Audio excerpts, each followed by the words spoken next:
উত্তৰ পূৰ্বাঞ্চলৰ ৰূপহী মাৰ্কাজ মছজিদত সমূহীয়া ইফতাৰ পাৰ্টিৰ আয়োজন। ইফতাৰ পাৰ্টিত নগাঁও লোকসভা সমষ্টিৰ বিজেপি দলৰ প্ৰখ্যাপিত প্ৰাৰ্থী সুৰেশ বৰাই অংশগ্ৰহণ কৰে। ইছলামী ধৰ্মাৱলম্বী লোকসকলৰ সৈতে একেলগে ইফতাৰ গ্ৰহণ কৰিলে সুৰেশ বৰায়ে। বিশ্ব শান্তি আৰু মংগলৰ বাবে একেলগে আখেৰী দুৱাত চামিল হয় সুৰেশ বৰা। ইছলাম ধৰ্মাৱলম্বী লোকসকলে দুৱাত চামিল হৈ পঞ্চমুখ হৈ পৰে সুৰেশ বৰা। ইছলাম ধৰ্মাৱলম্বী লোকসকলৰ দুৱাত লাভালাভ হ'ব বুলি মন্তব্য কৰে সুৰেশ বৰাই। ৰূপহীৰ পৰা seconder Ali report, news time digital.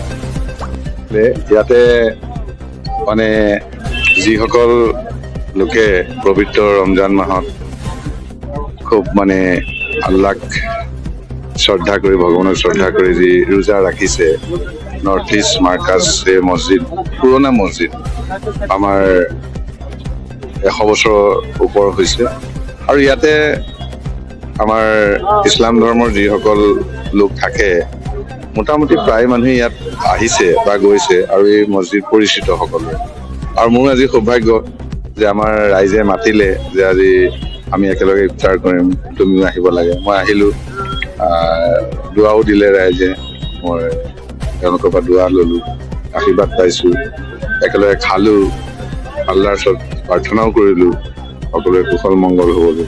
আৰু প্ৰাৰ্থনাবিলাক ইমান সুন্দৰ, ইমান স্পষ্ট, মানে বিশ্ব শান্তিৰ কাৰণে প্ৰাৰ্থনা কৰে, দেশৰ শান্তিৰ কাৰণে প্ৰাৰ্থনা কৰে, দহৰ শান্তিৰ কাৰণে প্ৰাৰ্থনা কৰে, আৰু সকলো জাতি জনগোষ্ঠী সকলো ধৰ্মৰ মংগলটো প্ৰাৰ্থনা কৰে।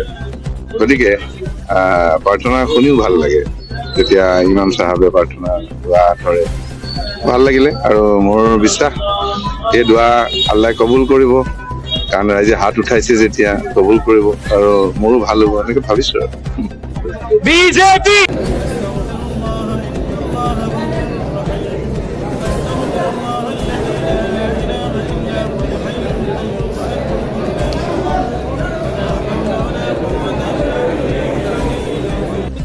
আল্লাহ সৃষ্টি করে দিয়া, আল্লাহ আল্লাহ মিলাপ প্রীতির যাতে আল্লাহ আল্লাহ আমি থাকিও পারো, তুমি তৌফিক প্রদান করা আল্লাহ ইয়া রাব্বাল আলামিন।